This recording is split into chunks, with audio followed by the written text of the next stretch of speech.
Could we just bring forward anybody who's got expertise in the room around copyright policy? But I'll probably direct some of these to you, Senator Brandis, just given a speech that you made in February and subsequent media commentary around government policy on copyright. Could you just illuminate us? There was reporting earlier this year, I guess in February, subsequent to your speech to, I think it was the ADA, that you had taken a couple of propositions to Cabinet on graduated response. And no, possibly well, I didn't say that. No. And if I saw that reporting at the time, I've forgotten it. In any event, it's not correct. I've taken no submission to that effect to Cabinet. It's actually the second time today I've heard that. So let's start from a clean slate then. What is government's policy and what's happening on copyright policy? Well, the government's or my attitude to this is broadly as set out in the speech that I gave to the Australian Digital Alliance, which was, as you are probably aware, Senator, only a day or so after the ALRC report was received. That report is under consideration. And we said this at the time of the election last year, as a matter of fact. The government is of the view that there does need to be reform to copyright.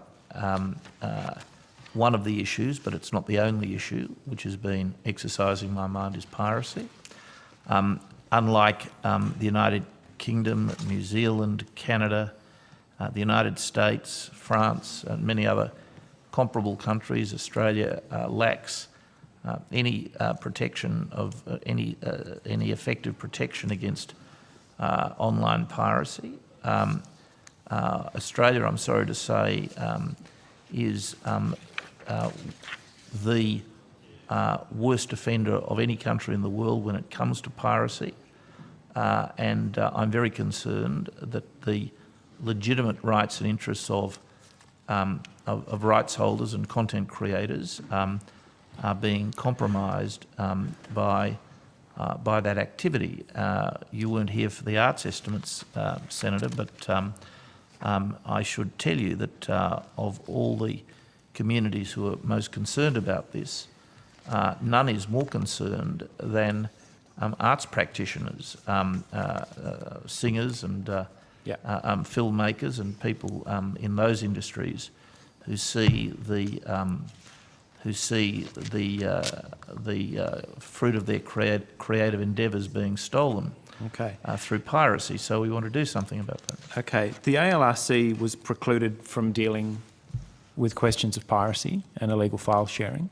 So it didn't address the question at all. Well, so the ALRC reference was a reference, as you know, of the previous government. Yeah, I know. But it didn't address the piracy question. So I might set aside the ALRC's review for the moment, just given that time's short, and concentrate on the piracy question. Where are you getting your information from to form your views? Who are you consulting, and through what vehicle are you forming your views, such as you've just presented to us? Well, those are my views, Senator. I mean, the views that I expressed in the speech to which you've referred are legal and philosophical views. In particular, I want to stress a point I made in that speech, that the principles governing the protection of intellectual property and the reasons why we do that don't change merely because the platforms change. I wasn't suggesting that they did. No, but you asked me where I got my views from. Well, that is my view. I mean, I don't know. I've got that view on the basis of more than 40 years reading about law and philosophy, I suppose. Have you spoken to any consumer groups such as Choice or ACAN who would probably contest your view that a graduated response or 3 strikes or any of those kind of propositions? Well, I haven't finished my question, Senator Brandis. Or any of those countries that you just listed at the outset that do have some versions of those schemes, that's actually not working very well in those jurisdictions, and then there might be other ways to tackle the problem more effectively that still preserve artists' right to be paid for their work. Either I or my office, like Mr. Lambie, who has become something of an expert in this field, speak to stakeholders from all points of view all the time, and we've been doing that since we've been in government. We've been doing it while before that when we were in opposition. I am very, very familiar with this debate. I've done a lot of reading about it. You ask about individuals. I doubt there is a stakeholder group who at one stage or another has not either spoken to or communicated with me or my staff. So would that include Choice, for example? And as Mr Wilkins reminds me, when Mr Wilkins and I were recently in the United States and the United Kingdom, we consulted with industry leaders in those countries to learn from the experience in those jurisdictions as well. I know industry leaders have very strong views on these things. I'm asking you about groups like Choice or ACAN or others who might represent the consumer interest or the public interest even. Well, I'm sorry, Senator, you say the public interest. There is a very strong public interest in the protection of private property, and that includes the protection of intellectual property. Sure. And you're not going to answer my question, are you? That also, you asked what I had done to inform myself about the public interest. I've asked you twice whether you've met with Choice. I'm sorry, you keep interrupting me, Senator, so let me finish my answer, please. If you choose to interrupt me, then you can't expect to get an answer. Let me answer your question.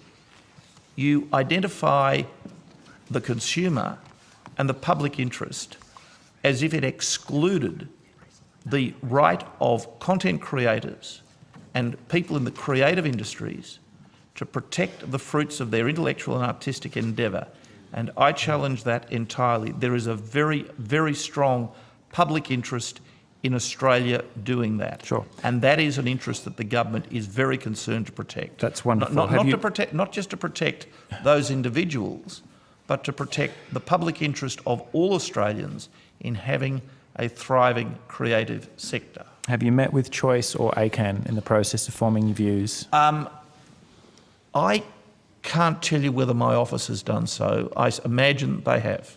Have you, was the question. I can't remember whether I have done. I may well have done because I've been involved in this debate for several years. I'm talking about in the formation of the speech that you gave at the ADA in February. You can't recall. No, that's not what I said. I said I've been involved in this debate for several years, and over that several years I've met with numberless stakeholders from all points of view, so I imagine I have, but it may have been a while ago. In relation to the preparation of the particular speech about which you asked me, it's not really my practice, Senator, to write speeches on the back of meetings with stakeholders, and if you've read that speech, you'll see that it's a conceptual speech rather than a speech that goes into specific policy detail. Is there a task force or a particular working group or a unit, or I'll let you choose the most appropriate language, within the department that is working on copyright reform at the moment? Either the narrow issues that I'm questioning you with here or the broader issues? Yeah, there's certainly a group of people, Senator, working on copyright issues. Great. Yes. How do we identify that group? What are they? What's their formal? formal? What do you mean? How do we identify them? What's their formal standing? Sorry. It's basically your section, isn't it? Yeah. So, Senator, it's in the Civil Law Division of the department. What we've done, given the comments the Attorney and Government has made, we took a group of people offline to basically have the capacity to do some fresh thinking about copyright. So how it's do essentially an internal working group. Okay, what's its title? Who's its secretary? It doesn't have a secretary. It's just a group within the department. It's part of the department. Okay.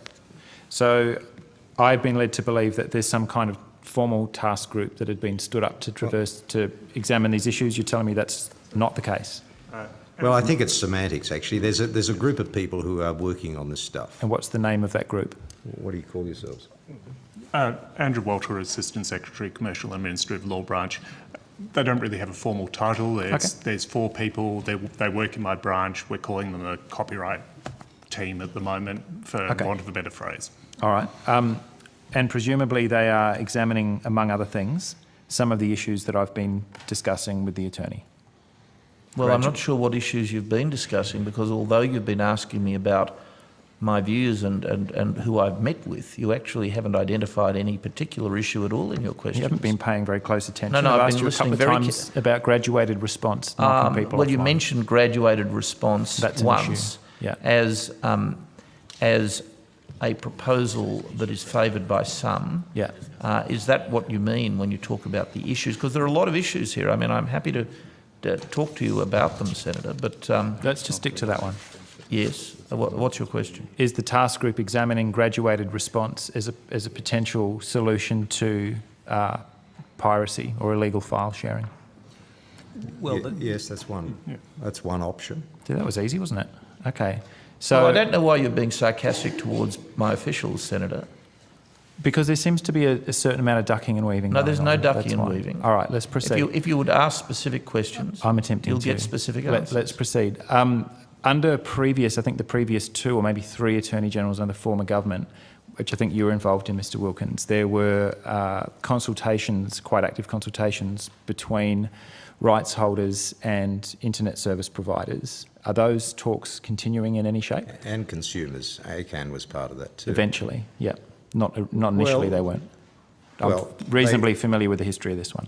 Well, they were part of it, weren't they then, Senator? You know that. Eventually, yeah.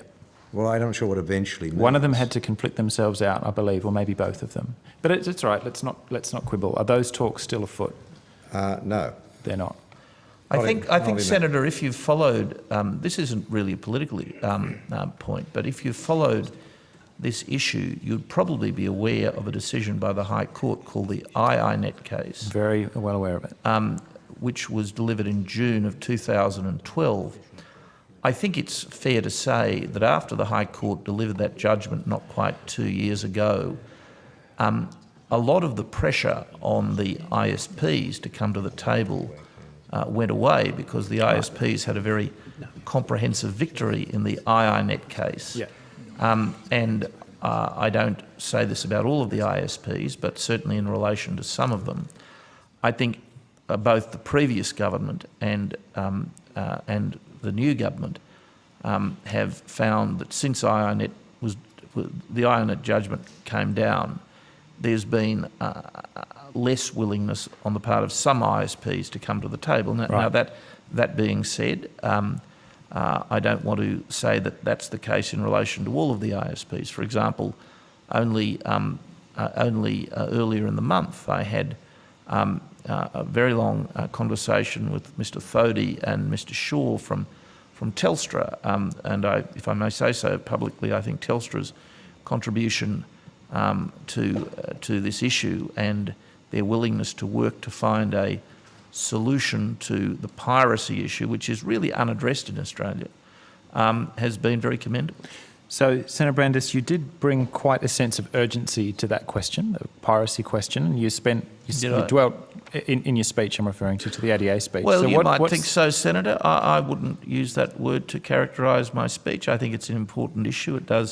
It's something that the government is addressing, but of course we want to get the right answer. It's a contested policy space, and being a Liberal government, what we want primarily to do is to see if the various industry participants can be brought to the table and find themselves in agreement rather than having a solution imposed from on high, the way that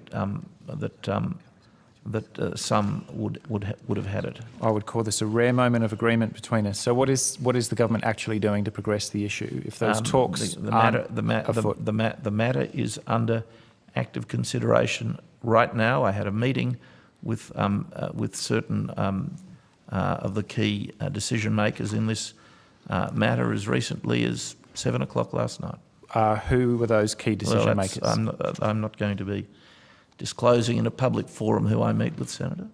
Well, why bring it up at all? Because I'm using that to illustrate the point that this is a matter.